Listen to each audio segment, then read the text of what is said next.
everyone, this is Dr. Nisha Nujumudeen. The topic of discussion for the day is Planning Commission versus NITI Aayog. This is an important topic of discussion. If you see the previous year Prelims and Mains question papers, multiple questions have come from this particular area. If you see from planning commissions with regard to the first 5-year plans, certain questions have been asked. And from NITI Aayog as well, certain keywords pertaining to the same has come for the examination. And now for the mains examination, one of the important topic or question is, how are the principles of NITI Aayog different from that of the erstwhile Planning Commission discussed? So now, having said that, you should know what is the difference between Planning Commission and NITI Aayog. So before going into that, let's quickly have a look into what is the meaning of planning in simple terms. For example, when an individual wants to plan their daily routine, their daily life or their life plan, they make goals and objectives and targets accordingly, right? A certain set of goals or targets or strategies will be used by them to attain the objective they want, and that is called as planning in simple terms.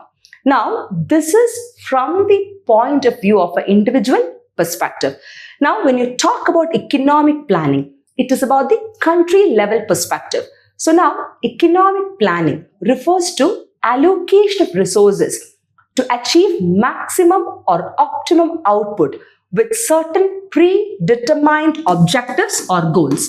In very simple terms, for example, in our country, India, we all know that the resources, they are limited. So now, with the available or the scarce or limited resources, how can the country's government plan effectively in order to attain maximum or optimum level of output so as to get growth and development?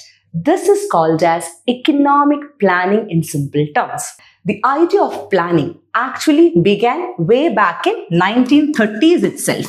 But in our country, India, more prominence or importance for the so-called economic planning began from 1940s to 1950s. Now, before going to the so-called Planning Commission, a quick brief history about India's economic planning. How did the so-called economic planning evolve over the years? Actually, if you talk about the global scenario, the very first country to come up with the idea of planning was USA. That too, not national level planning. It was planning at regional level. Now, with the very first planning for the country or the national level was actually adopted or brought by the then USSR, that is Russia. From Russia, India took inspiration, I would say, or let's say took references. And now in our country, India, in the year 1934, Mr. Vishveshwaraya, who is actually a civil engineer and also he was a Diwan of Mysore of that time. He is the one who brought the idea of having an economic planning for the entire country as a whole. For that, he published a blueprint, a 10-point program, which talks about how can India achieve or how can India double or increase its national or total income in another 10 years. For that, a proper set of planning becomes mandatory. And this idea was welcomed by the other leaders and experts of those time. And slowly and gradually, the economic planning of India started. The architect of Indian economic planning is Pandit Jawaharlal Nehru.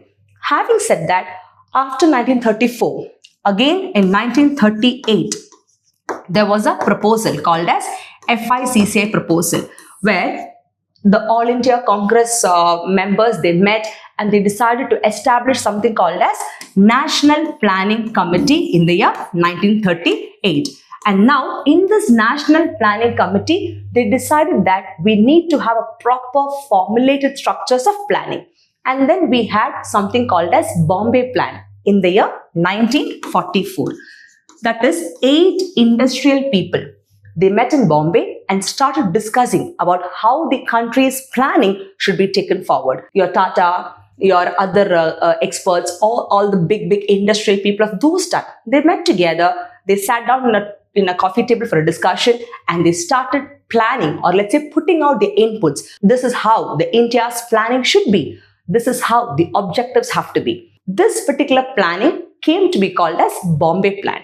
What they did in that is they decided to increase industrial production, at the same time giving importance or promotion to small and cottage industries. Now, after that, in the year 1945, another plan called as People's Plan that was brought in, and that was brought by a person called as M.N. Roy.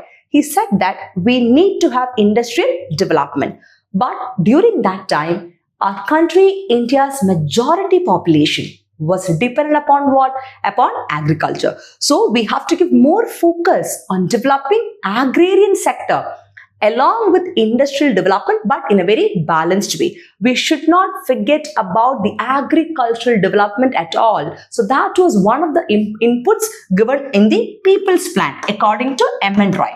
After that, what happened was like, in the year 1950, we had the Sarvodya Plan. And before 1950, actually, in 1949, we had an Economic Program Committee. In the Economic Program Committee only, it was decided and recommended that India should have an official planning commission. And then in the year 1950, we had another plan called as Sarvodya Plan. Sarvodya Plan is a plan put forward by J. Prakash Narayanan. So according to him, he said that India's planning should be focused on agriculture, development along with industrialization. At the same time, we should focus on a more decentralized, that is grassroots level planning along with participatory planning. At the same time, he also said that India should be free from foreign technology, which means that we just got independence. So once again, our country, India, should not be under the rule of any other country. So due to that reason only, he said that India should be free from foreign technology. But today, if you see, we can't even think about being free from what? Foreign technology, right?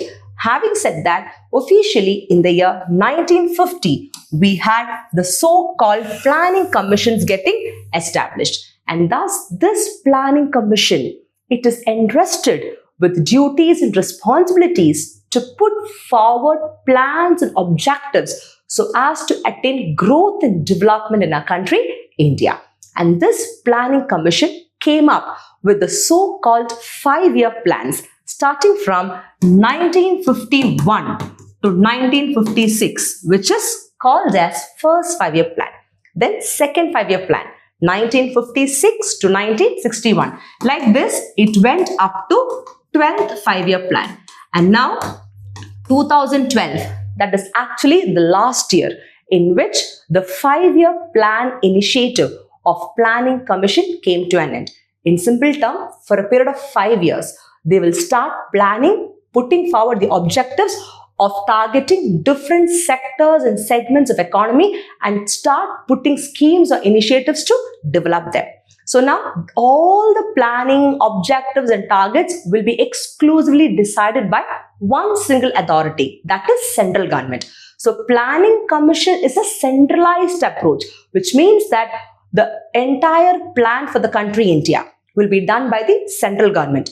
Every single state that comes under the country India will have to follow this particular objectives or targets put forward by the Planning Commission, which is a centralized approach. This is how the Planning Commission was functioning. And this Planning Commission, it is an extra constitutional body. And now, in this Planning Commission, it was a top-down approach, which means that the central government will decide what should be the goals or objectives that every single state government has to follow. For example, the state of Kerala is doing very good in terms of education. The state of Bihar is not able to perform that well.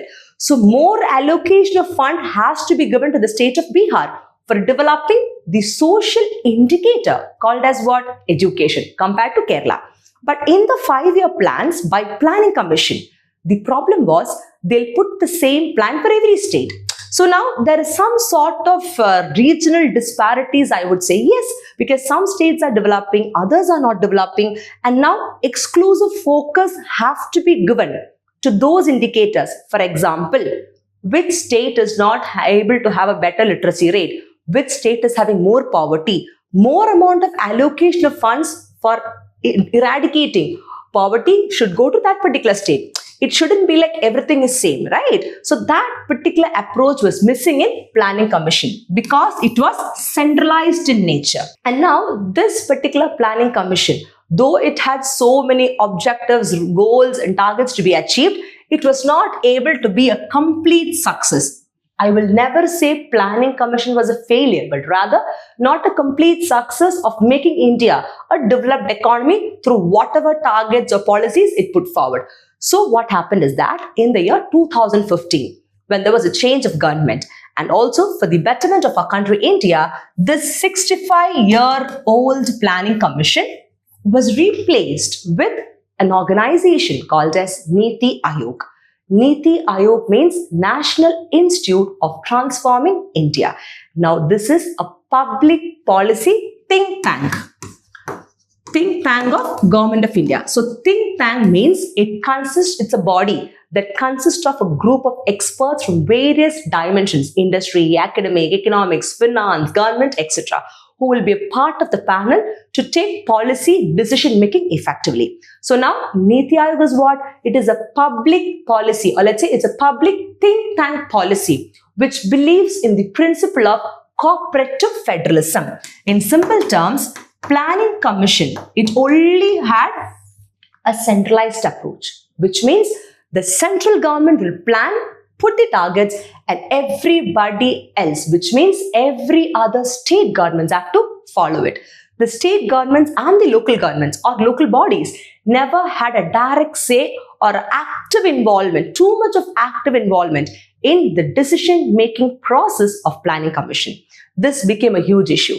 Whereas NITI Aayog, which was put forward in the year 2015, it believes in the principle of cooperative federalism, which means your central government, state government and local bodies equally participate in the decision-making process and policies. At the same time, NITI Aayog is a decentralized organization, or it has a decentralized approach in the context that they'll include every levels of government no matter what in the decision and policy making. The active involvement is seen in that so as to attain inclusive growth and sustainable growth. That is the idea behind it. If Planning Commission is top-down approach, central government will put forward targets and everybody has to follow. NITI Aayog is the opposite of that. It is bottom-up approach. From the grassroots level, there will be planning taking place. So now that is the village, the block, the panchayat, the district, then the state and then the national level. So now every level, a micro or a grassroots level participatory perspective has been seen. That is the beautiful thing about NITI Aayog. But this NITI Aayog is not a constitutional body. Planning Commission is what? An extra constitutional body. NITI Aayog is a not-for-profit organization.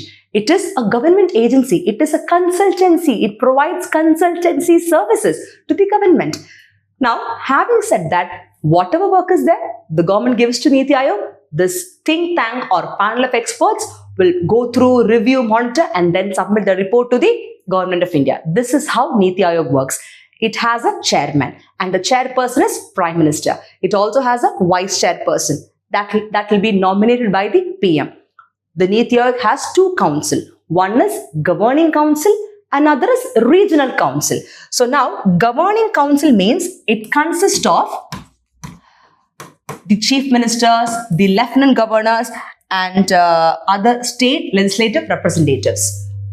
Whereas the Regional Council, it consists of again the chief ministers, the lieutenant governors of union territories and other members, and they'll be discussing or addressing the issues pertaining to various perspectives. And this particular Regional Council will be headed by the Prime Minister. So this is a structure of NITI Aayog as well.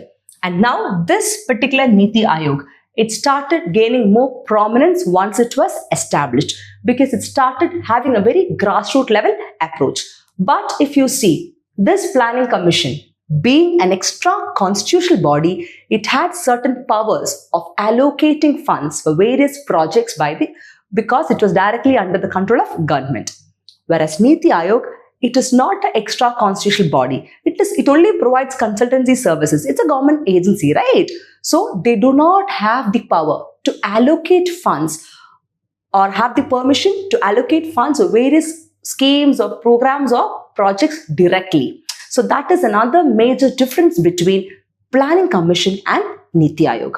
Having said that, this particular NITI Aayog, it also focuses in making sure that whatever failures, whatever previous errors were there in Planning Commission, it will be rectified in a more systematic, structured and robust manner.